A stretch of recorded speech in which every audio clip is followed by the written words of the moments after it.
Title of DPRM, and it's self-explanatory. Madali namang ma-pick up yan. And I want to just flash on the screen a Japanese proverb, that bends is stronger than the open resist. Just to telegraph the concept of resilience.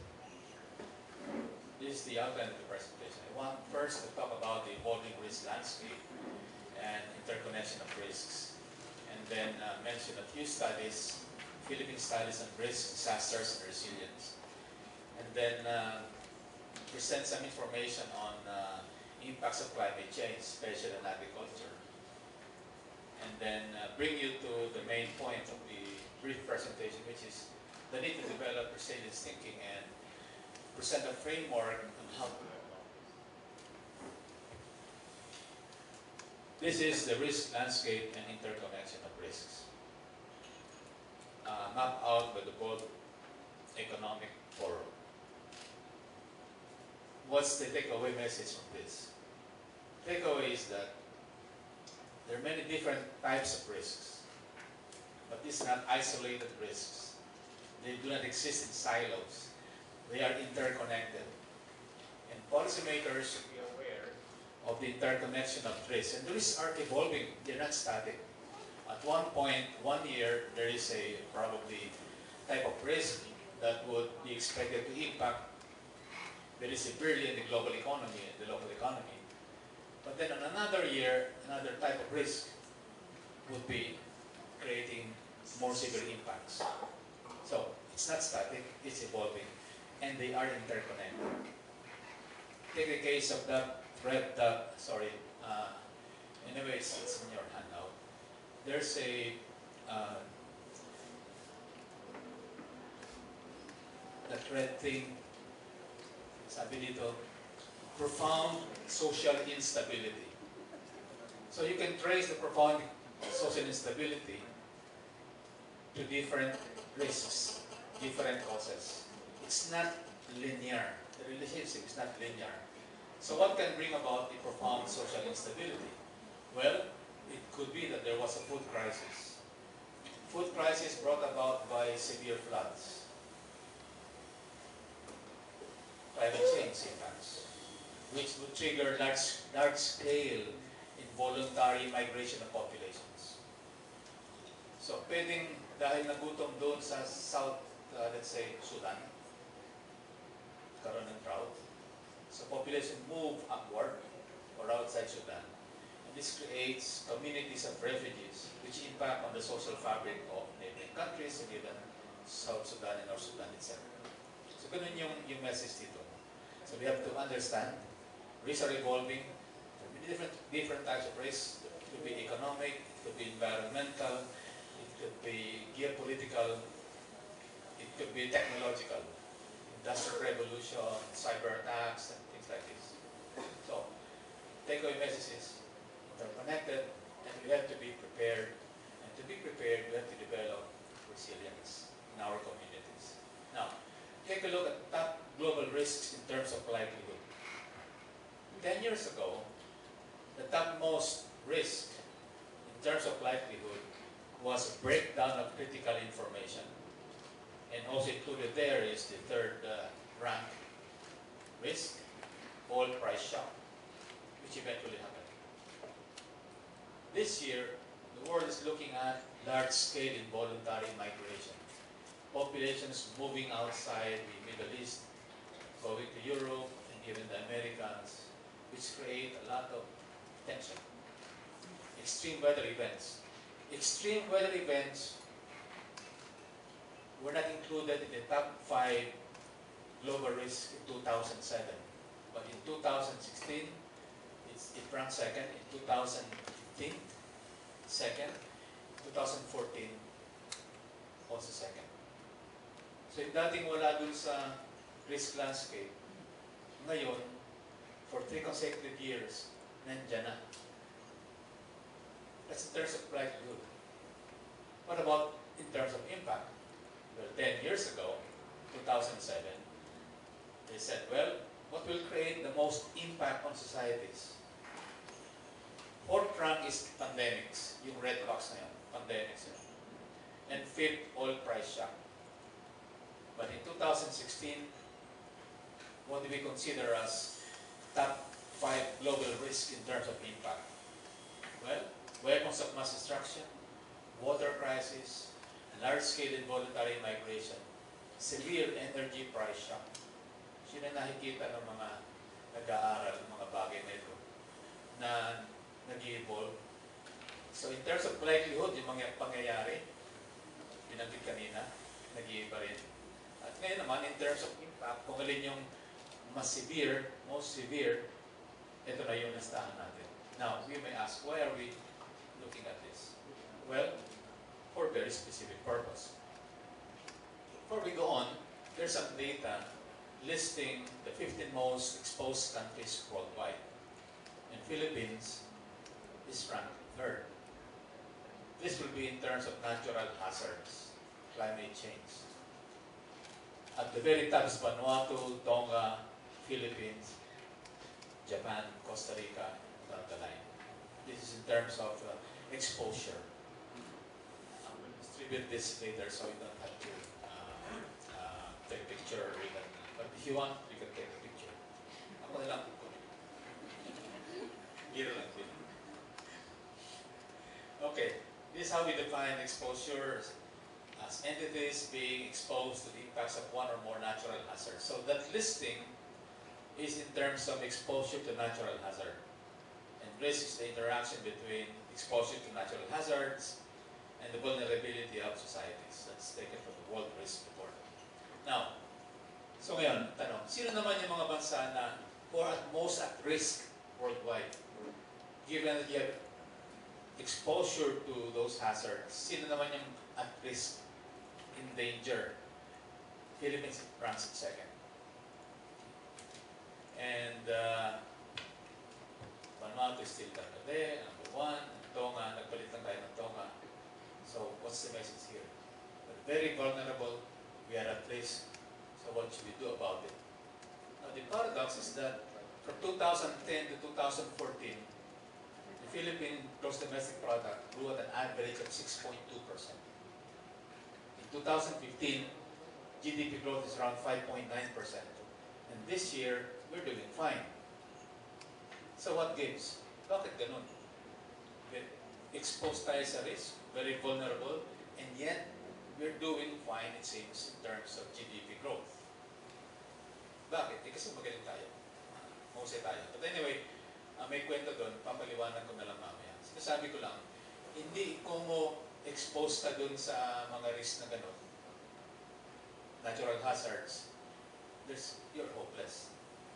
We're not like a country in the South Pacific, which eventually will be wiped out from the face of the earth, as I say, because of rising sea levels, or even some islands in the Indian Ocean. I've been there, and they tell me this is our main difficulty. Our elevation, topmost elevation, is just 1.7 meters above the ground, above the sea level. Can you imagine a country whose highest elevation is 1.7 or more or less meters?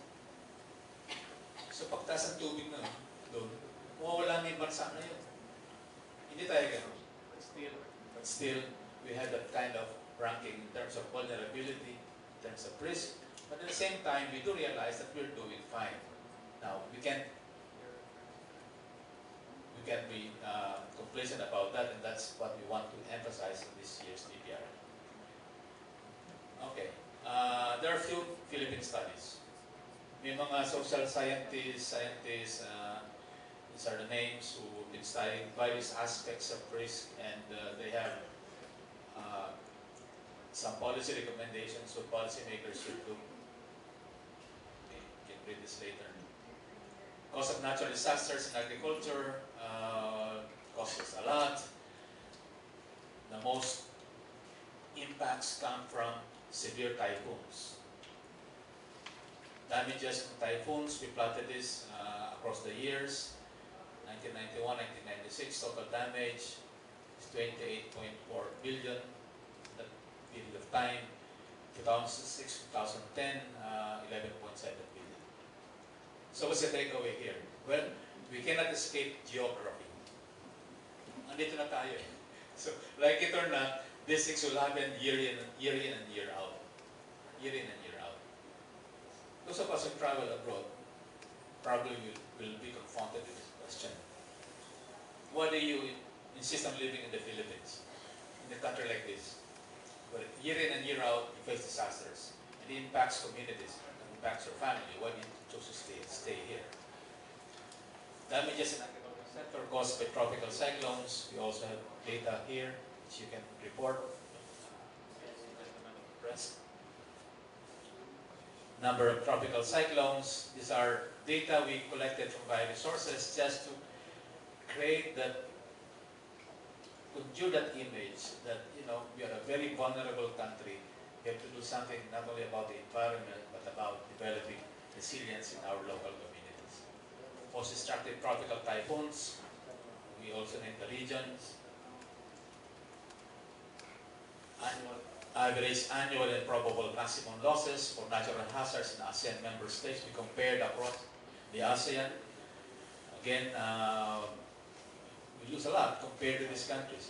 Now, can we imagine the impact of this on the economy if we keep on rebuilding the roads that you built 2 years ago?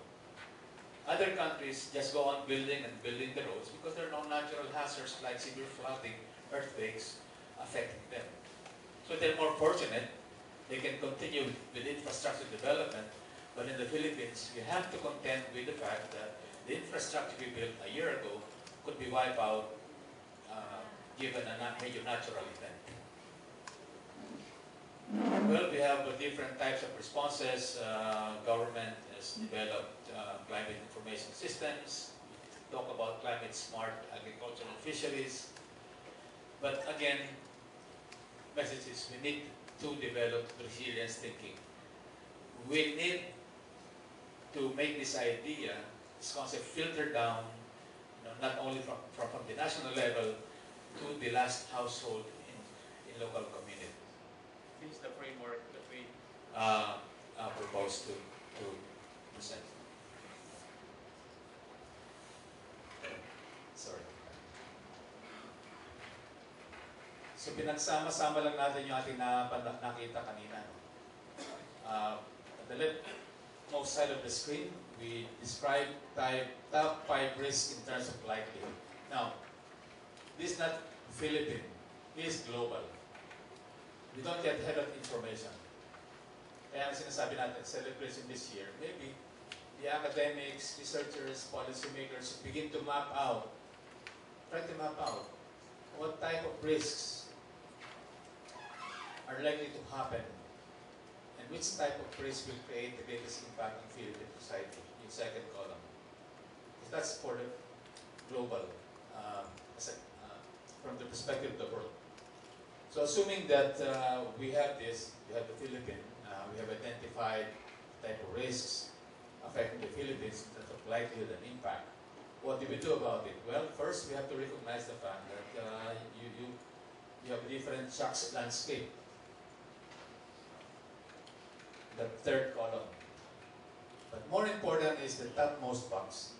What kind of policies, programs, projects, interventions do we formulate to develop 3 capacities? First, ability to withstand the risk, absorb it. Can our infrastructure absorb severe flooding and all those natural disasters? Para pag dumating yung baha, hindi siya matutuklap yung daan. Madaling matuklap kasi manipis siguro. Second, adaptive capacity. Humans adjust.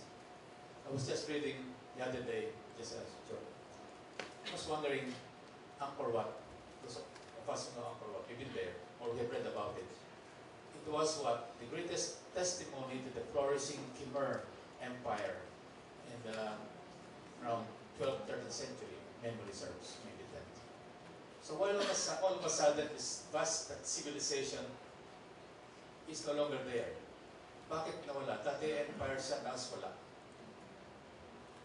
There was a collapse. And one author was theorizing that maybe what led to the collapse was a food crisis because of maybe severe events, or is maybe overcutting the forest, which led to the demise of eventual demise of this empire.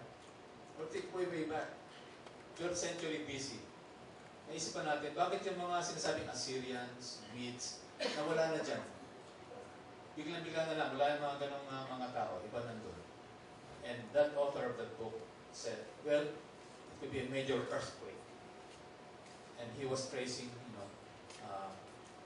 trying to provide evidence that the collapse of empires, the collapse of civilizations, could be triggered by just a major natural event. Because the Philippines, what will? Or we will continue living as a society. So yung sinasabi dito, if you don't learn to adapt, and if you don't learn to transform, in other words, develop transformative capacity, then you might be in for a shock. Maybe not now, but maybe 50 years from now. But who cares about 50 years from now? We do care, because this will be the Filipinos 10, 20, 30 years from now. So, this theme is forward-looking. We are impacted by current events, or natural disasters, but also want to try to project our thinking to the future. What will happen? And what do we need to develop in order for Philippine society to remain strong, to flourish, and to go on, to be sustainable? We need to develop absorptive, adaptive, and transformative capacities. Thank you very much.